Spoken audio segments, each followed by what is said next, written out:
بسم اللہ الرحمن الرحیم۔ السلام علیکم۔ ایک عورت نے بھائی کے جنازے کے ساتھ جانے پر اصرار کیا۔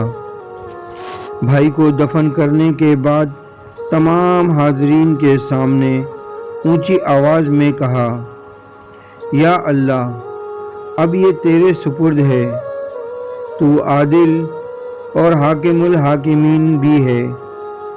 میں تجھ سے التجا کرتی ہوں کہ اسے اپنی رحمت سے محروم رکھ، جیسے اس نے مجھے میرے والدین کی وراثت سے 30 سال محروم رکھا۔ دنیا فانی ہے، یہ سب یہیں چھوڑ کر جانا ہے۔ بہنوں کا حق اور ان کی وراثت کا حصہ تمہارے کام نہیں آئے گا۔ خدا را ہوش کے ناخن لے لیجئے اور اپنی آخرت خراب مت کیجئے۔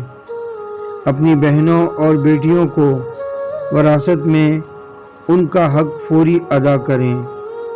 ویڈیو اچھی لگے تو لائک کریں، کامنٹ کریں، شیئر کریں اور میرا یوٹیوب چینل سبسکرائب کر کے بیل آئیکن کا بٹن دبائیں تاکہ ایسی اچھی ویڈیو آپ کو متواتر مل سکے۔